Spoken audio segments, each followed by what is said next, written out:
Welcome back, everyone. This is Retrospectively, the podcast about things going wrong. In some scenarios, it's also about the interesting and the intriguing, and also the lessons learned along the way in business and the workplace. Yeah, with a slant of technology thrown in, right? Can be. Right, yeah. And so we did a wonderful episode here, the first pilot, didn't we? In the Big Belly Studio podcast place, link in the description, and we had a really good time. So we're back here for this next episode. Should we introduce ourselves first? Okay. Do you want to do that? Should we just keep? We're doing well, aren't we? Let everyone keep guessing. We know what we're doing here. We've done this before. One time. Yeah. Second time makes us professional. Do you want to go first, or are we rock paper scissoring this? That sounds like a good idea. I like the idea of that. Okay, go on then. Rock paper scissors shoot. Oh. Rock paper scissors shoot. Oh, that means I win. So my name's Tom Sturge. I'm a technology specialist, consultant, and I've got 25 years in industry, and I hope to tap into all of that experience and know-how, and we can have a good discussion. I am Richard Bundock, and I'm actually the CEO at Cohesis Group, which is a whole bunch of businesses brought together under one roof that spreads across technology, marketing technology, and I've been around the block. Can I say that? I think I can say that. I've been around the block. Been doing it a long time, being the boss of businesses. But I'm here in no official capacity whatsoever, which is good news, probably. This is a hobby. Everyone back at group. This is your fun time. Yeah, but seeing as we're going to talk about business, technology, and how those all intersect, and actually people, which I think's one of the themes that's coming up a lot. Hopefully my experience is going to help. Hopefully. Yeah. It may not. I think it will help on today's topic. What is today's topic, Tom? Today's topic is the workplace. Is it remote? Is it hybrid? Is it in the office? Where the hell is it? So it's just a big discussion at the moment. There's a lot of industry movements with Amazon and mandating 5 days back in the office. You've got many other companies who are expecting their teams to come back into the office. Some say it's a prelude to layoffs, to kind of mask the layoffs of if you don't come back, you're fired. There are obviously companies successfully doing hybrid. Hybrid seems to be where people are lying. It's kind of falling at the moment. 3 days in the office, usually Tuesday, Wednesday, Thursday. And then there are obviously really successful companies who also do fully remote. So what's the balance? Is it company dependent? Is there a one size fits all? It's an interesting one. I mean, I've got a bit more of a because us in the tech world tend to have a bit of a myopic vision of this. Got laptop warriors. Yeah, laptop warriors, and not just tech, but any information worker. People who work with information. It is a pretty slanted view, isn't it? When you got factory workers and plumbers can't be remote. Right? Yep. So it feels like there's a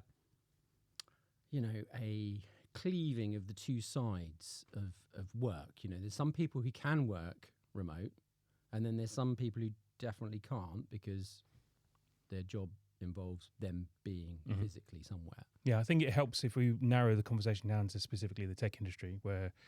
Are we just going for the tech industry? Yeah, I think that... Is this podcast not appealing to plumbers as well? I thought it was. I think it clarifies the topic a little bit more than saying, well, teachers can't work from home, although they tried over COVID, which didn't go well. You can't... Ooh, Tom. It didn't. My kid, it was a nightmare where we had to fill in the education parts where the teacher wasn't able to be. And those Zoom calls, that's why they're called the Zoomers, isn't it? It's the Zoomer generation. So you had a bad experience of someone remote working? Well, someone remote working. Yeah. A teacher? No, just the teachers weren't doing a very... Because they didn't know what they were doing, basically. Their job is very physical, in the room. Okay. Full control, not with cameras, not with, the kids not knowing how to use their computers. Some not even having access to computers. Anyway. Yeah, well, that's the truth. The point I'm making is that to clarify this conversation, it helps just to kind of focus on the workplace of the tech industry. Okay, we're just going to go tech or just information workers. Yeah. people who can have the option to work remote. Yeah. Because I think there's a lot of people who go on to say that it's not fair to be allowed to work from home and work remote because other people can't. Other people, like people who make your cars, you make your, the products, the laptops you make, you use, they can't work from home. So why should you? Yeah. So that's a very charged point of view. Yeah. People, at the grocery store. I've gone American. I just, Although they are being replaced. Well, no, that's not true. I was going to say they're being replaced by the self-checkouts, but they're reversing. Someone's got to stack the shelves, Tom. But they're reversing those. The food doesn't get on the shelves without people stacking it there. Yeah. And they haven't got robots to do that yet. So, where do you lie? What do you do at your company? Do you fully remote? Do you hybrid? Do you work in the office? Where would you like me to start? The beginning or the end? Right now. Okay. Oh. What's your office policy right now? So when someone says to me, "Oh, where are you based?" Mm-hmm. I instantly say we're in the cloud. Okay. Partially because actually a little bit of an icebreaker and it's quite mildly funny. But the other point is that a lot of the teams in the different businesses actually work remotely. It's true because you've got quite a lot of companies in your portfolio, haven't you? Of Yeah. Cohesive Group. And none of them are plumbing. Or manufacturing. So everybody, they're all information workers. So they are distributed around. Now, what we do try and do is we bring everyone in to London on a Wednesday. We call it Office Wednesdays. And it's optional. You don't have to come in. Mm-hmm. I would dearly love more people to come in. Do you try to do something special on those days, or is it just to come to the workspace, be together? Kind of come to the workspace. I mean, we try and go out for dinner in the evening, but it's nice. Not. So we've got a couple of different things because we've got a leaders. It's a very good idea, Tom. Thanks for putting that in my mind. We have a leaders dinner that happens every once in a while, which means that all the leaders from each of the businesses, they come to the office Wednesday and then we all go out for dinner. But actually, it'd be really good idea, and so stupid because it's kind of right in front of us. But we should put some incentive to come to the office on a Wednesday. Yeah, because I lie very hard in the remote camp. It's very much. I think our work can very much be done at home if you have the facility. Obviously, there's a massive caveat there. You need to have a space to do it effectively, not your bedroom, not your kitchen. Although people can effectively work there. I'm not saying you can't. I'm saying the most effectively you can be is if you have a space, and not everyone can. So I know that some people out there do want to work in the office because they like the collaboration, the buzz. I myself have a really nice office. I have a really nice setup. I spent a lot of money in it, getting the design and decoration, and just nice. I've got these massive panels all over, so I'm at my most effective in my office space at my home. Yeah. When I am outside of that office space and I'm in a workspace, a co-working space, or any other environment, I am suboptimal. If I'm just on my laptop, I've lost about 80% of my capability because I don't have my big 32-inch displays. I've got two of them. Yeah, it's a lot of real estate, a lot of things that can get done there. It's interesting, isn't it? If someone says to me, "Where are you most effective, Rich?" Apart from not at work, I say to them, on an aeroplane. Because that's like all you can do is focus. Mm-hmm. Yeah. Well, all you can do is either be super distracted or be super focused. I've got nothing to distract me. Well, you got maybe babies crying. You got turbulence. Got the old noise cancelling headphones for the travel sickness. Babies. Anyway, babies old crying smells. are great things. That person sticking their foot through your middle of the chair. Yeah. I see a lot of that on TikTok. A lot of people with hair over screens. Someone shaking the chair because I reclined it slightly. Yeah, got none of that. You're in business class. You don't need to worry about any of that. I do fly in business class occasionally, yes. And do you know why?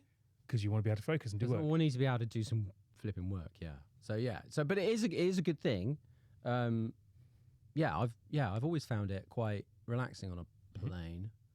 But of course, I can't simulate that in my home office. Maybe I could. You go YouTube, like 12 hours of airplane humming. Yeah, I like that. You could get yourself some sort of chair shaker. Yeah. To simulate someone behind you. You get a mild engine blowout halfway through. Yeah. Exactly, yeah. You have the turbulence simulated in the hydraulics of the chair. Yeah. So that's where I would always say that I'm most productive, which is a bit of a weird answer. So do you now make plans to fly places because you want to be able to focus that one day every quarter or something? I have had that discussion. It's not really come to pass, no. But yeah, just to fly to New York and then back again, just straight return. Sure I was talking to someone once, and they said they were really productive on a plane. I'm sure they said, "Oh, I'd booked this flight somewhere just because I needed to get this proposal done or something." Like they used it as like a writing retreat. Yeah, like you rent a cabin in the woods, secluded, completely detached. That's exactly it. Yeah, that's just an equivalent of that. Yeah. Interesting. But I also think, because you asked me where I am on this whole subject, Mm-hmm. and I suppose running a bunch of businesses with a bunch of people in it. But the businesses you run are all over the country, right? So they have their own and outside setups. the country. Outside, okay. Yeah. But they have their own policies, their own. Yeah, they've got their own policies. So some of the businesses are completely remote, Mm-hmm. and then others are more, let's not be completely remote. Mm-hmm. And then others have offices, and are not very remote. Mm-hmm. Yeah. So if you go, And if you had a cohesive group policy that made people optimal and optimized, would you be able to say this is the one way you should be doing it? This is the most optimal way? No, because there's not one way. Mm-hmm. One way does not fit everyone. There we go. Right? Yep. It's about the culture of the business, and each of the businesses' brands have their own separate culture. Mm-hmm. What we absolutely don't want to do is try and merge everyone's culture together. It's just a bit of a nightmare. Homogenized, yeah. Homogenized, that's a good word. But I'll tell you what is interesting, because we're talking about it. So one of our businesses out in India, Mm-hmm. they, before the pandemic, it was very much like everyone has to be in the office. There was very occasional working from home, only on very special exceptions. Mm-hmm. But since the pandemic, because obviously everybody had to work remotely, Mm-hmm. They're much more flexible now in the culture that they have in that office. Interesting. Is that because their hands been forced, or is that just a policy they've picked up? I think they worked out that it was just stupid tying people to desks. Mm-hmm. Yeah. Yep. Yeah. I mean, to be honest, I probably shouldn't say this, I get into trouble, but their desks are not that big. Hot swapping is my worst nightmare. The co-working spaces where you don't have your one spot. Because I very much like to have accoutrements on my desks. That's interesting. A picture or a rubber duck, just a funny rubber duck or something like that. If you're hot swapping and all you literally have is your laptop and your charger, I'm completely unproductive in those environments. Way back, we had one of the businesses, we did get an office in London, and one of our directors was completely obsessed with a clean desk policy. Mm-hmm. Like there couldn't be anything on anybody's desk. I think I probably went along with that for a bit. There are caveats. There are reasons that I see people needing to be in the office and needing to actually meet each other, and I think that doesn't need to be done frequently. It can be done once a month, once a quarter, and I think it's very much necessary for creative work. So if you're just grinding, we're going to talk about that. If you're just grinding output and you've already got deliverables already set, specifications are being defined, people can just work on those, and they don't often need to collaborate. Well, unless they do really need to collaborate. Let's hold that thought a minute, because I just want to go back and try and just expand a little bit on what I was talking about with the clean desk policy. Mm-hmm. So something I noticed. I've actually worked somewhere where I had a clean desk policy. Where it had to be completely bare. At the end of the day, there's nothing on it. Anything that was on it would get all thrown your away. identity is scrubbed. Yep. Your identity is scrubbed. You were just a number. Yeah, exactly. Yeah. And one of the directors that we had at the time, was completely obsessed with this. And as I said, I went along with it. But I noticed something, right? So people are human. Are they? Yes, apparently they are. That's lost in the mix sometimes. It does get lost in the mix, especially on this. They're not just resources. Especially weirdly in this whole conversation about remote and return to the office. Mm-hmm. I think there's two very diametrically opposed arguments, people, and then but you never really hear from the more of the middle. No, because that's not how it works. No. Same with politics. You only hear from the left, you only hear from the right. You don't hear from the centre. Let me tell you one thing that I noticed, right, with the clean desk policy. The clean desk policy was good in one way, because it meant that when you got into the work in the morning, you could sit anywhere, mm-hmm. and that would mean that you didn't have to deal with someone else's rubbish. Their filthy keyboards, the food all over the desk. People are human, and they are. I'm a human too, so we all are. habitual, right? So people would come in and sit in the same seats every day. And then it would get known as that person's seat. And then someone else would come in and they go, oh, no, blah, blah, blah. And so that completely destroys the idea of the clean desk policy because people are they're sitting in the same seats. Yep. Now, why do people do that? That's a fascinating thing. Routine. Everyone loves a routine. But why do people love routine? Because it gets you into the productive mindset, so they say. Like if you do the same thing, you get the coffee in the morning, you come in, you sit at your desk, you put on your headphones, you put on that playlist that gets you focused. Isn't it just easier, though? It reduces your cognitive load a little bit. Yep. Or I don't have to think about where I'm sitting because I'm just, a bit like, wearing exactly the same clothes every day. Like Mark Zuckerberg used to be famous for, Mr. Z. His rebrand is something we need to discuss at some other episode. I would love to discuss his rebrand. Yeah. Can we do it? Can we do a show a bit like in celebration of Joan Rivers? We should do fashion police in the tech industry Over the years. Yeah, and we could because he went from almost a robot type human to being someone that people think is some sort of fashion icon now with his gold chain. And anyway, we're diverging. Are we? I think we are. Yeah, but so there was that habitual bit. Yeah, that I just wanted to kind of like explore a little bit because people have habits and they get comfortable in those habits. Yeah. So come back to what you were saying after that, and I stopped you. I was saying about creative work. Yeah. So to what remote really lacks is that collaboration, and that is sometimes needed, but not as often as people think. You got the likes of the CEO of Google, who recently came out saying that during COVID, it worked. It was okay because they had to, and they had a lot of predefined work, and they had a head of steam on the stuff they were working on. But then after a little while, they stopped having that head of steam because people needed to come back together and do the creative discovery work and the discussion and the ideation, and they were losing steam on that. That is exactly my point, is that once you have everything defined in the ideation phase and all of the what's the term I'm looking for? The blue sky thinking. Oh. The once that's all kind of done and the definitions for the next 2 quarters, 4 quarters, that's kind of realistic to kind of define your roadmap and have your next 2 quarters really well defined, and your next 2 quarters after that, 3 and the 4th quarter of the year being a bit more fuzzy. Once you've got those quarters identified and defined, you then can go back to being remote and collaborating ad hoc and when necessary. Whereas those initial ideation phases need to be very much together. You need to have a whiteboard. You need to be able to, really like get into debates about stuff and really think about things and kind of do post-its and have those pairing sessions. That's when I think you need to be in the office with each other or in a space together to kind of get that done, because you can't do that via a video call very well. It can be done, but it's not as creative, it's not as fluid. You don't get that kind of energy bouncing and the ideas bouncing around the room. You can't do that on a video call, not easily, if at all. Yeah, it's something that drives me nuts. And I think that can be done very rarely, like once a month, once a quarter, that kind of thing. And I think that's probably my ideal, is mostly remote, and then at one day a month, one day a quarter, you can get together to do the ideation and the definition stage of what you need to do, the kind of marketing, bouncing ideas of each other, that kind of thing. Yeah. Bouncing ideas off each other. Yeah. It does drive me nuts, actually, being as remote as we are, because we don't get... And it's certainly frustrating for me, because I would like to do more about... sometimes I come up with a really interesting idea. It's interesting, because it might not be good.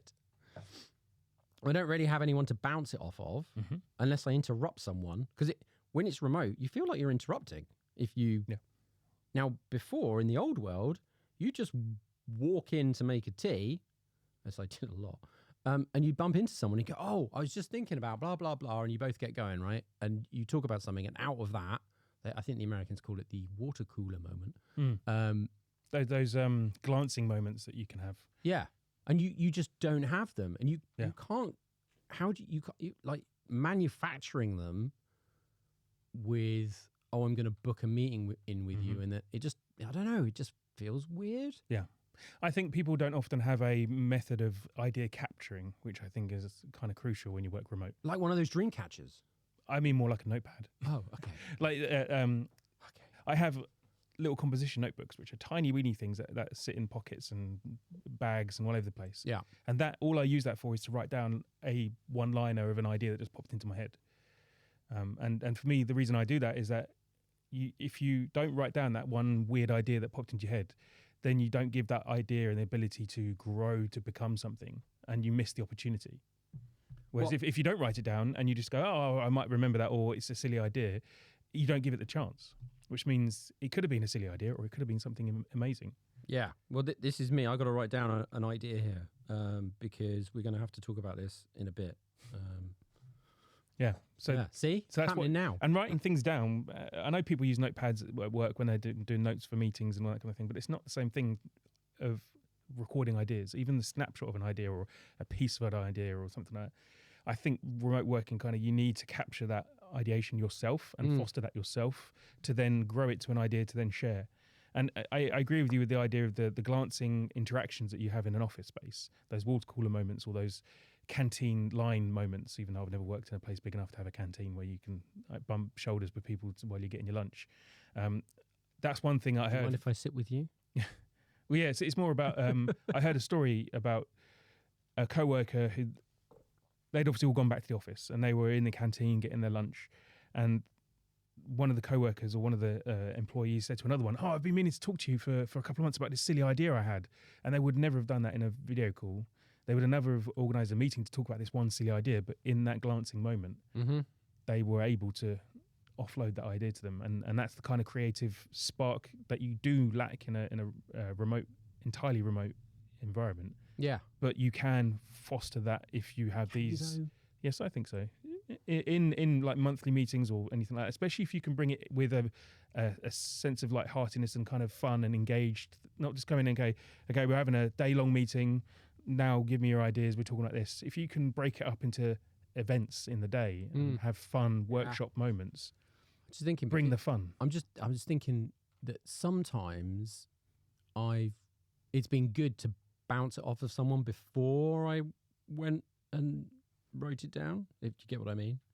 That seems backwards. I know it sounds backwards, but let's just think about this for a minute. So you talk to someone before you've written it down? Yeah, I might have an idea. I mean, I'm not saying any of my ideas are any good. Let's be honest. Well, this was an idea, so we're still trying to find out if this was a good idea. No, this is a great idea. I'm enjoying this idea. But you have that little idea, and then you talk to someone, and then you work it backwards and forwards, only in 3 sentences or something, and then you could go and write it down, because sometimes my ideas are just not that fully formed. That's interesting. Yeah, because from my perspective, and they're very contextual. That's what I was trying to say. They're contextual. Yeah. See, for me, I have the idea lives in my head. If it doesn't come out of my head in some other way, either vocally or by writing down, it just dies on the vine. It's very much of over the moment. And if I don't write it down, which is my first port of call, it doesn't become anything. And when you write it down, do you have the problem where you can't remember what it was? No. If I write it in the moment of having the idea, I write down the most bizarre stuff. And I can come back to that notebook and go, what the hell did that mean? And I have to sit there for a little while and kind of try and get back into that headspace, try and recreate the moment to go, okay, I remember that is now. Yeah. See, when I write it down, I leave out about, half the words that I need. Yeah, you write down taxi and then you have to... Yes, that's exactly what I do. And you have to go, what is that about? A taxi ride? Is that about something to do with taxis? That's exactly what happened. That's exactly what I do. Yeah. Because when at the moment you were like, I'm going to remember that. Mm-hmm. I had that thought in the taxi. The worst thing is as I'm writing it down, I think to myself, I need to be more, what's that? and then it's gone. Yeah, I can get that. Yeah, that's terrible. Yeah. But creative. So coming back to your point about creatives. So have you worked in an agency environment? A little bit. Yeah. So you know what the chaos is there with everyone working in the office together. Mm-hmm. And dealing with fires from the clients and designers not doing deadlines, meeting deadlines. Yeah. Or designers handing over files that have so many layers on them. Hopefully they fix that problem, but I haven't checked in for a few years. Final version 3. Final. Yeah. Oh God, that's a classic. But yeah, so having been a dev in an agency, it was terrible because you'd want to have your headphones on, wired in, no distractions, pretend you're on a plane. Distractions every 10 minutes. Yeah, well, yeah. That's the reality. Yeah, if it's not someone coming up to you and chatting, it was the owner's dog. suddenly appearing round your leg. See, that is one thing I liked about co-working spaces is that because I'm already not focusing and not doing the work, I'm wanting the dog to come over and say hello. I own 2 dogs myself. Hey, I've got nothing against dogs, just ones that distract you in the middle of a really important thing that you're trying to do. That's a fair point, yeah. Yeah. But that is probably one of the only benefits is the animals. Yeah. But I've got my own animals, so, I'm already surrounded by them. That's great. Yeah. Yeah. We should bring them in. No, they wouldn't be able to make the journey. That's too far. Oh, okay. Okay. I don't know. It's not like I live 10 minutes down the road. Okay. I didn't mean just walk them in. I mean, obviously they'd be knackered after that. Mm-hmm. But yeah. Anyway. That's a long journey. So, creatives. And then I was thinking about the idea of, do you remember back in the day, Joel Spolsky? That's a new word. I've never heard those words before. Spolsky. Yeah. Do you not know about Joel No. Spolsky? Whoa. You could have easily made it up. Whoa, Tom. I think we found a gap in your knowledge. Yeah. Who is Joel Spolsky? I'm not even sure if I'm saying it right. Well, now you're going to have to make me remember exactly what he did. Okay, so he created Fog Creek software. People are going to tell me off in the comments if I get this wrong. Okay. He created Fog Creek software, and then they created Fog Bugs. You've heard of Fog Bugs? It's like a early version of Jira. It's a defect tracking tool. Oh, so like the Mozilla bug tracking software. I think it's based a off bit of like that. I think it might be based off of it. I think you're calling up very dim memories here. Okay, well, let's call some more. And then he created a little thing called. Oh no, it's on the tip of my tongue.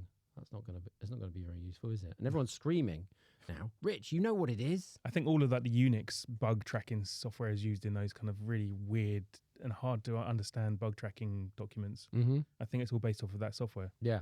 Well, look, I'll tell you what. I'm gonna actually we're gonna do a thing where I just actually look this up because otherwise it'll just be rubbish. You have to cut this bit out. It's boring. No, we won't. We'll keep it in. Joel on Software. That's it. He wrote a blog. Joel on Software. Oh, okay. Yeah. Do you remember that? Yeah. Is that coming back to you? Yep. And then he created only the most influential thing ever. Do you remember Stack Overflow? Do I think every developer knows Stack Overflow. It saved a lot of developers' bacon. That was him. And do you remember Trello? Yeah. Yeah. Yeah. Before. Yeah. It's still useful. Still used.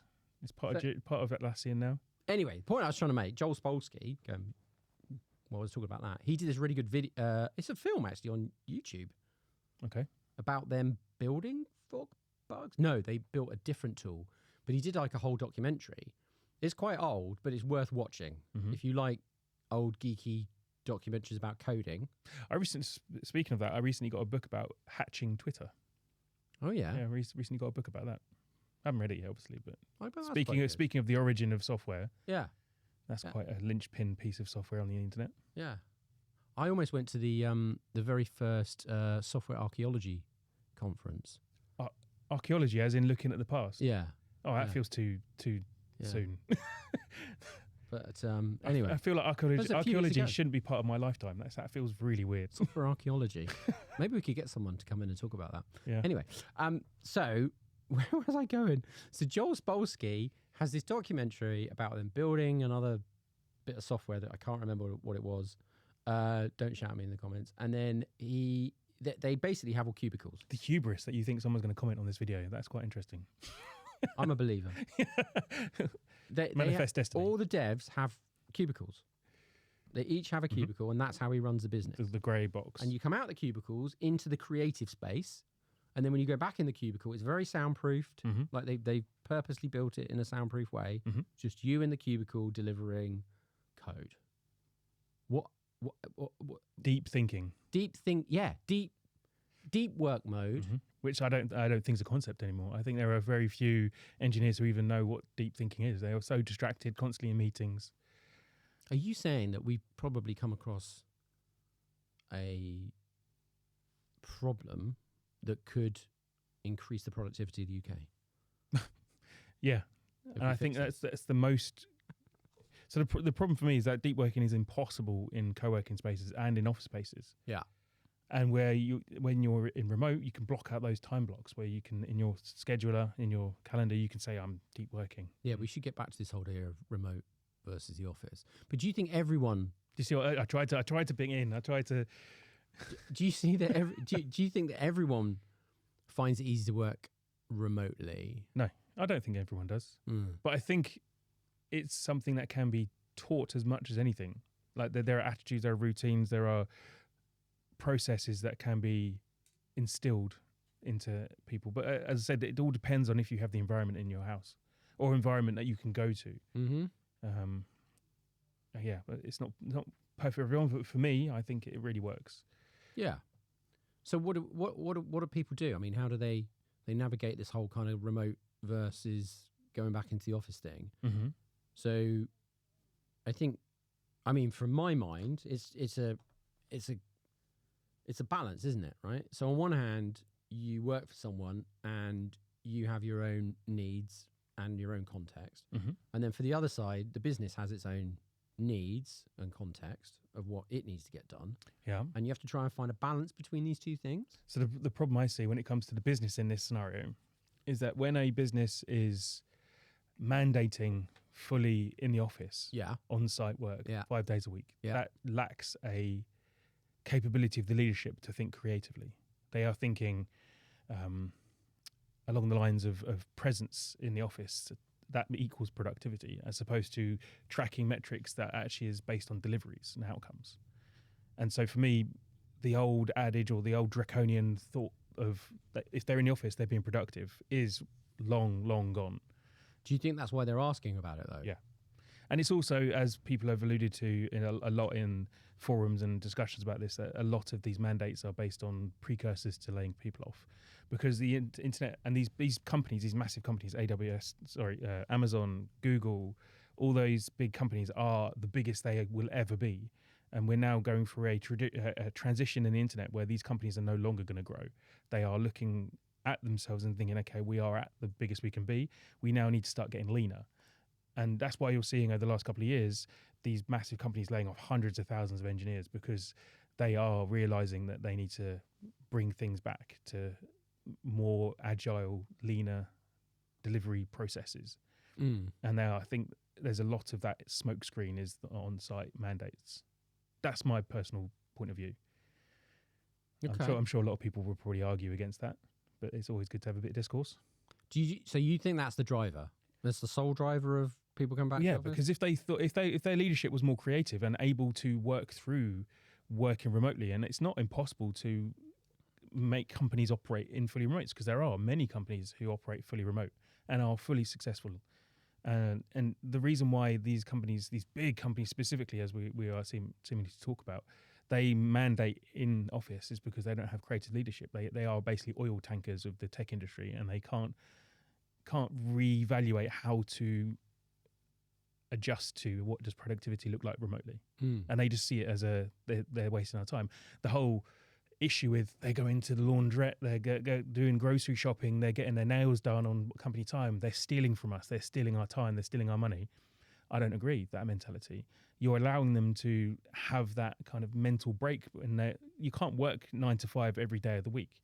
Some days you're fully productive. Other days you come in and you don't want to be there because people have different mindsets every day. You wake up one morning to the next and your productivity shifts. No one can be fully 100% productive all the time. Sometimes you need to have a break and go get your hair cut because you feel like that would renew or give you a new sense of focus. It's sometimes arbitrary. Sometimes you just need to pamper yourself. Maybe you're having a stressful day. Maybe you've had a really horrible meeting.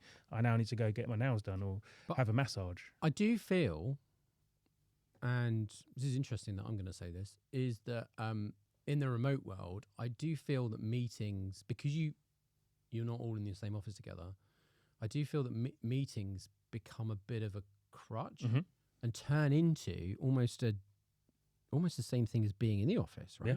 Yeah, they can do. Unless you are disciplined with what a meeting should be and what a meeting is there for. How many companies are disciplined with it? No, none. Well, I don't say none. That's a hell of a statement. But very often, meetings are there for meeting's sake.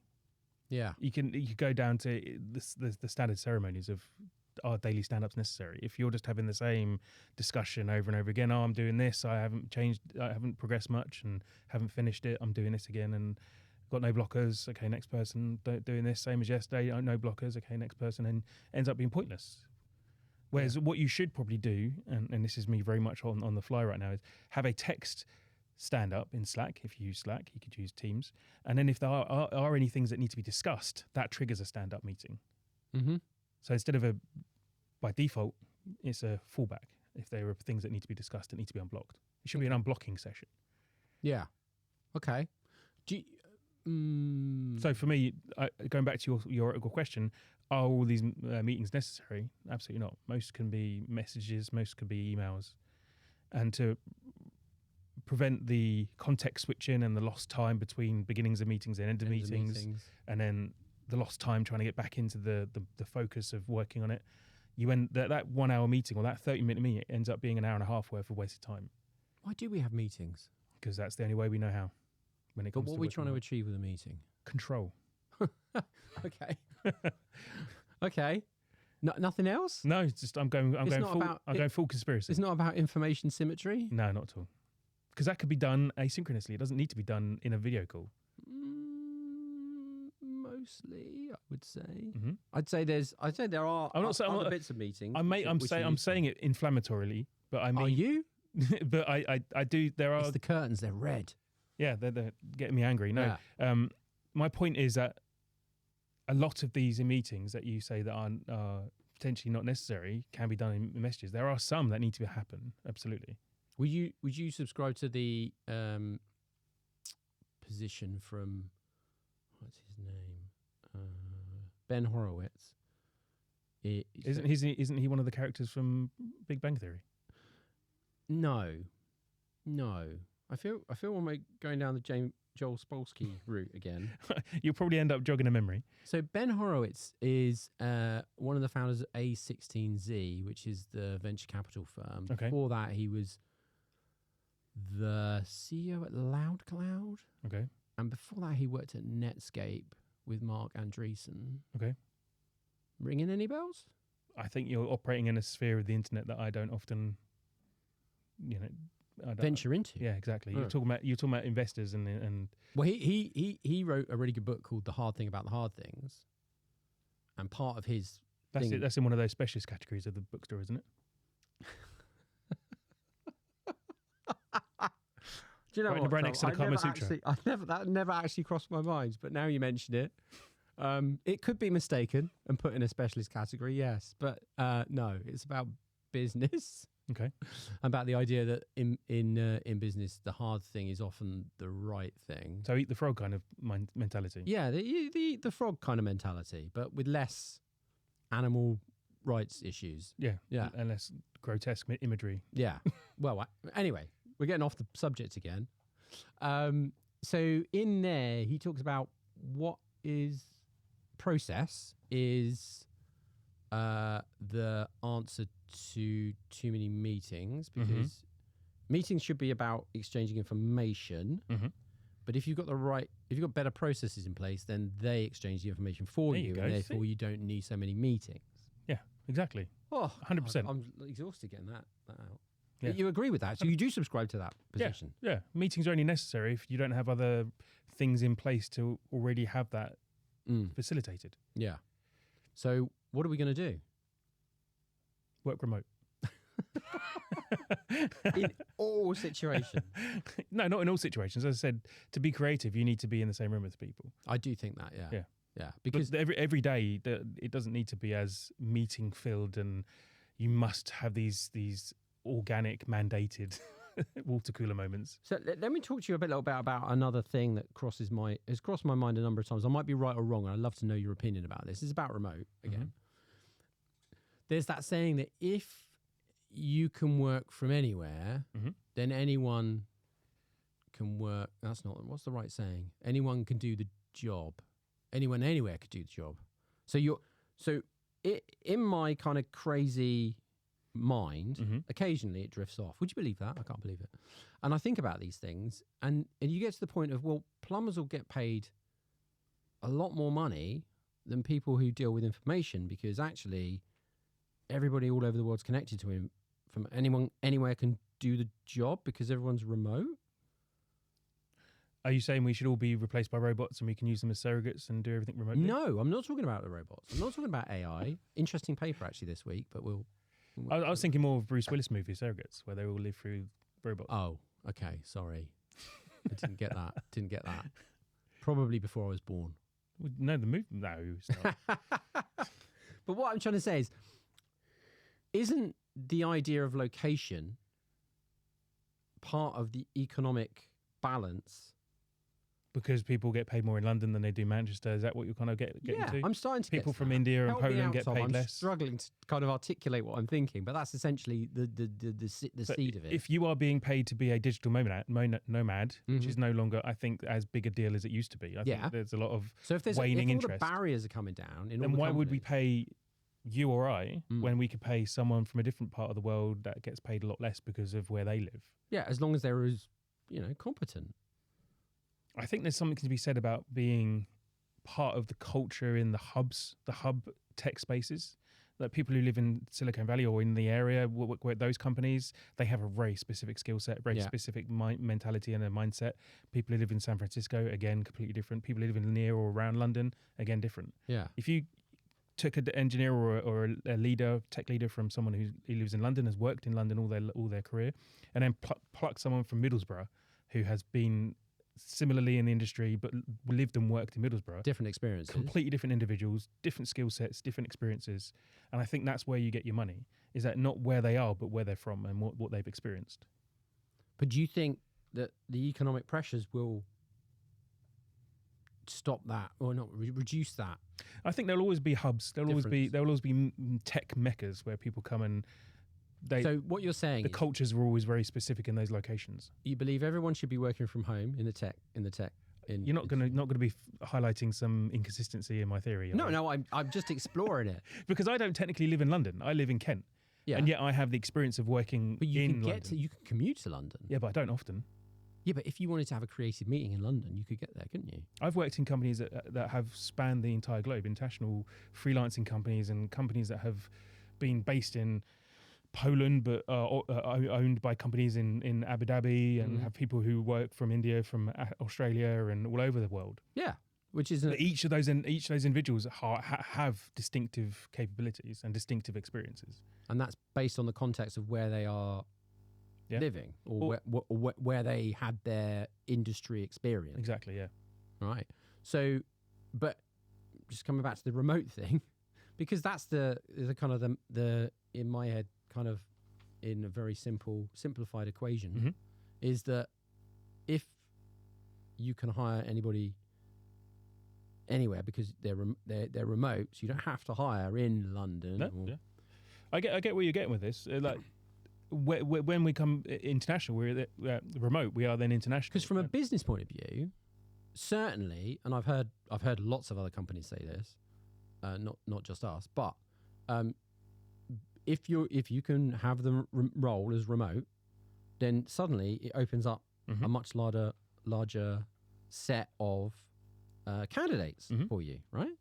It's about the old Venn diagram and sets. The set gets a lot bigger, right? Yep.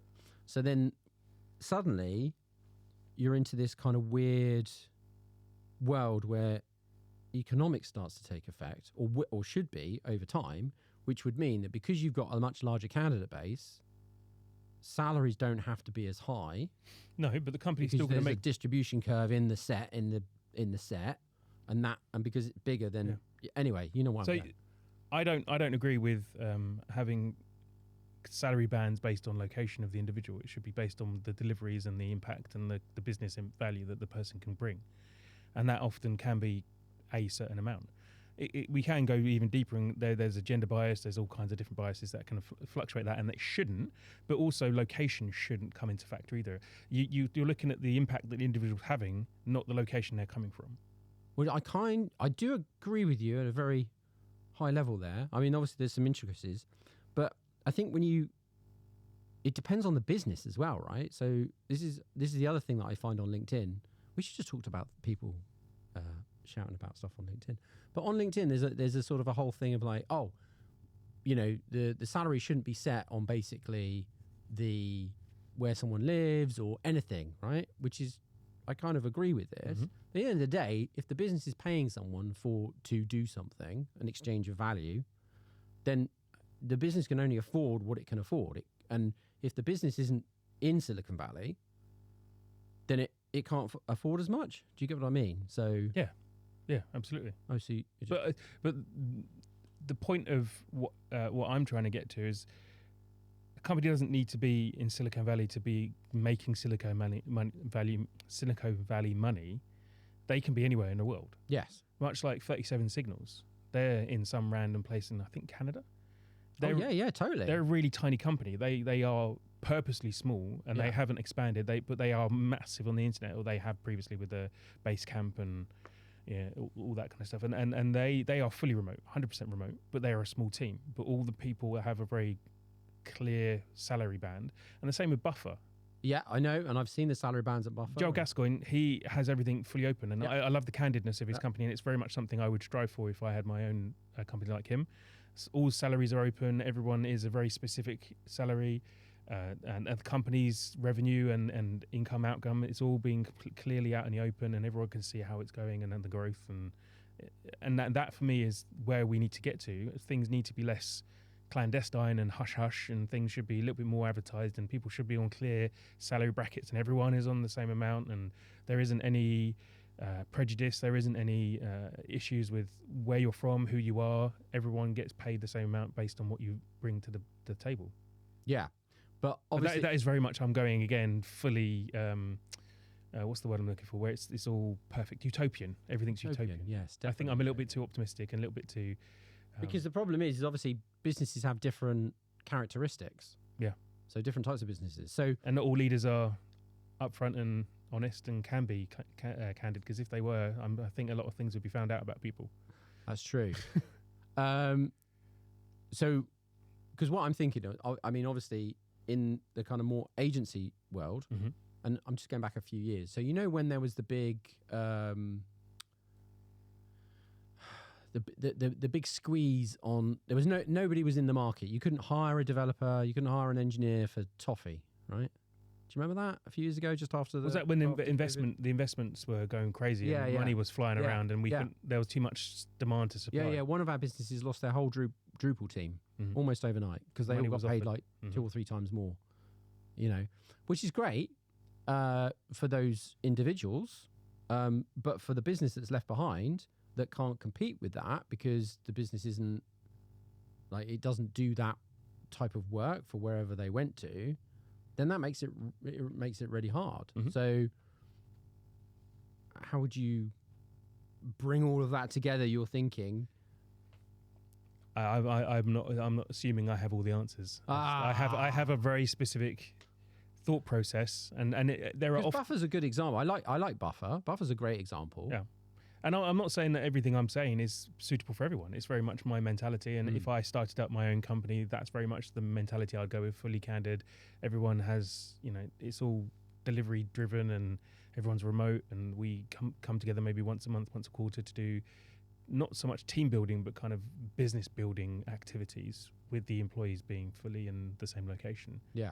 So are we saying that there's a few companies that have the means and are able to support fully remote staff with compensation levels that are completely unrelated to anything apart from the specific business, but they're kind of like the superstars of the tech world? You mean the FANGs? Is that what you mean? Well, no, I don't mean the FANGs, because they're bloated and for me, they are like the hallmark of what is wrong with the internet. Yeah.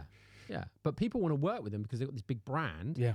You want to get Apple on your CV or Google on your CV, and you want that incubation of your career Amazon for that year, CV. And then you get flung out and wrung out, and then you come out with this brand on your resume and like, oh, when I was at Amazon, I did this, and this, and it was like, well, that's crazy. Why would you work that way? That sounds intense. Yeah, but again, comes back to context, doesn't it? Different people in different portions of their lives can have different ways of viewing a job. True. That's true. Right? So I've always been in the mentality I've never wanted to work at a FANG. I can't imagine. I wouldn't fit in those scenarios. I'm a little bit too much of a stand out from the crowd kind of person. Yes, and that's fine. But there are other people who want to run towards that, Mhm. and they want to get that on their CV, maybe. Yep. You know, Like, join the Borg mothership. join the Borg mothership. Why do I always talk about Star Trek? It seems to be I don't know. last time I You're a spoke about Star Trekkie. Trek too. Yeah, very much so. Obviously. Yeah, and I didn't actually look up what a Star Warian is, so there we go. No, oh yeah, you mean the generic term for Yeah. Yep. Don't know what that is. Yeah, there's probably a collective term in it as well. Anyway, getting off the point. So what have we already discovered?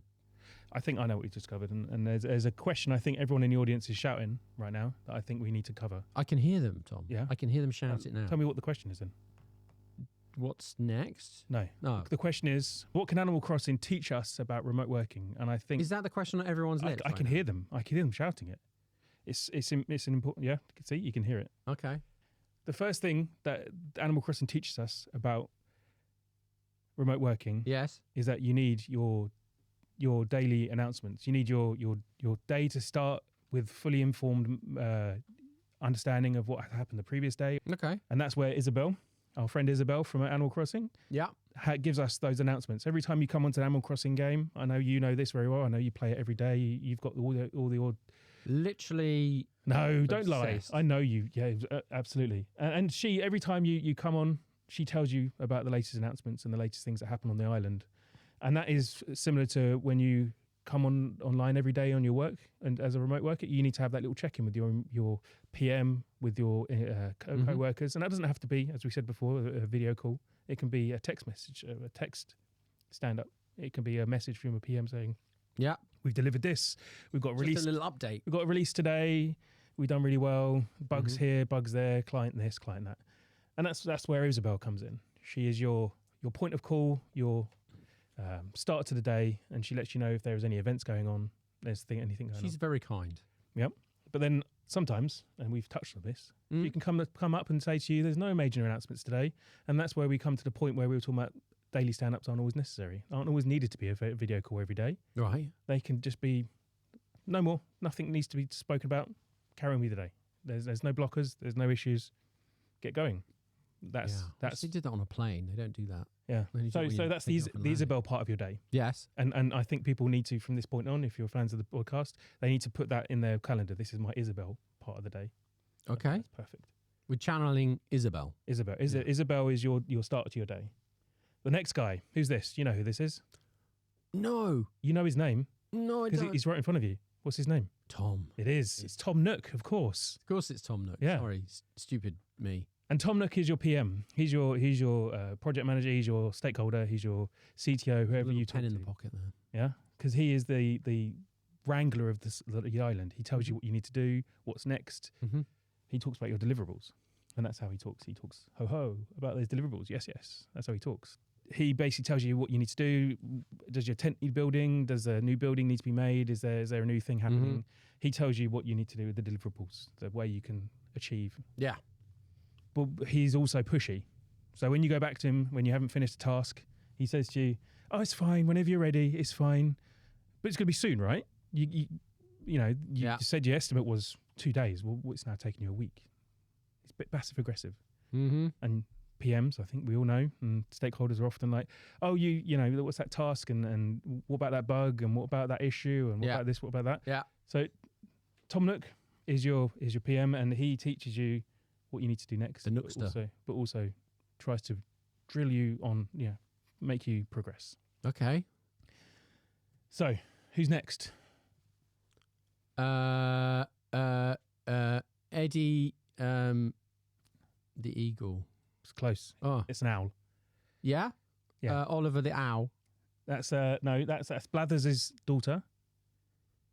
Yes. Blathers is obviously the owner of the museum, Of course. of course. Of course. And that's his daughter. She is one of the villagers on your island, and that represents your co-workers. yeah. And all the villagers need to be checked in every day, and you need to form the relationships because they Yeah. can give you more gifts and give you more interactions and more things that you can do, like regular daily things, weekly things. Depends on the cadence of that individual. Each villager is different. Mm-hmm. They represent your co-workers, basically your water cooler moments. Mm-hmm. So in a remote environment, you have to go around and say hello to And check everyone in, and check in with everyone. Yes, of See, course. there's a connection here. It's working. Yeah. Well, no. Yeah. So that's your co-workers. Your co-workers are the villagers of Animal Crossing, and I encourage everyone here, everyone watching, to get on your Switch, play Animal Crossing, and you'll learn all about remote working from playing Animal I Crossing. will buy a 100%. Switch. Yeah. Weapons? These are your tools. Oh, sorry. These are the things you will use every day. These are the things that your slingshot. You fire things out of the. There are balloons that have gifts that you have to fire them out. Yes. There are also bits in trees, I believe, where you can fire them out with your slingshot. You've then got your axe, gives you your wood, and then you've got your shovel, which finds your treasure. Yes, it does. And the net that catches the bugs, catches the butterflies. Lots of protein in those. By the thousand, yes. And then you've got your fishing rod. You've got all of your basic tools, and that goes again to your tools in your remote space. Your laptop, your desk, your chair, your camera, your microphone, if you have a separate microphone. The lighting. All of that needs to be looked after, because these things break. These things aren't forever, and these things aren't forever. And so a lot about remote work is about having the right tools for the job, making sure also beyond hardware, the skills and the capabilities and the awareness and the details. You need to seek those out. So really, for me, it'd be like an intravenous drip with tea in it. I'm also talking about understanding the tasks you are working on. You need to have the right tools there. You need to know, are the definitions right? Is the stakeholder engaged? Are you delivering what needs to be delivered? Is this company value? Is this customer value? Yeah. They're your tools. So make sure you are equipped. And then there's a daily routine. This is what we were coming to just at the end there before I made this very on-topic and completely relevant presentation. Yes. You've got your daily routine. You need to find that daily routine. Yeah. This is some of the crazy stuff you have to do in Animal Crossing every day. So what you're saying is, because now I'm getting it. Yeah. Right. Before, when you started, it's taken me a bit of a while to get You've up. got to introduce the concepts before you bring it all together. But I love this. Got to Yeah. throw the got to throw the pitch before you can hit a home run. Yeah. So everyone should have like some kind of weird dashboard that comes up and says, "You need to go and say hello to everyone today." Yep. Yeah. Yeah. We do that. We do that on our Slack channel. I purposely go, "Morning, everyone." Animal Crossing is about daily routines. I like this. It's about making sure you collect the right things. There are certain seasonal things that you need to do. Again, all relates back to being remote, because there are certain things you have to do weekly, monthly, when fortnightly. you get at the top of the sprint or the bottom of the sprint. Exactly. Have you got retros? Have you got the grooming? Have you got the pruning and the trimming and the grooming, the pruning, the trimming? There is grooming. The others I've made up because the ceremonies in Scrum do get a bit ridiculous and a little bit need to overbearing. check the turnip prices. I find that Turnip prices are essential because turnips are really good for if the prices are right. So, having all said and done, what does Animal Crossing teach us about? Oh yes, sorry, yes, it's exactly the thing. What does it teach us? Now that I've introduced it all to you and I've told you the basics and the concepts, I think now you can take it home. I think it teaches us that there are other things to do apart from work, and one of those things is Animal Crossing. So the thing it teaches us is a massive distraction. Well, that's what I'm getting. Was that not the? Have I gone the wrong way? No, I think Animal Crossing is a very good point of inflection. That I think there are essence of things in there and concepts that can teach you a lot about remote working. Okay. About how to share and build and progress and unblock and build relationships. Yes. It's about everybody in the team understanding that they are working with other people, because in the remote world you don't get that concept very clearly because you're not all in the same room and not people bumping into you and stuff. But Animal Crossing kind of gives you a framework for it, doesn't it? Absolutely. It gives you a way of life. The Animal Crossing framework. That's it. We need to publish it. We need to create that book. Yeah. I don't think we can use Animal Crossing. I think that's T. Oh, can we not do that? No.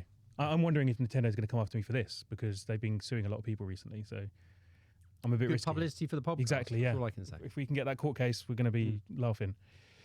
So yeah, that's my very on-topic conversation. I call this Tom's Totally Topical Talk, shortened down to Tom Talk. Tom Talk. Tom Talk. I like it. Thanks for coming to my Tom Talk. Thanks, Tom. So I mean, essentially, we've solved it. We've gone through a lot of different things here with remote and versus the office. I think what we've learned from this episode is that if a company needs to understand how to do remote working effectively, they need to play Animal Crossing. Yes. And on that note, thank you, everyone.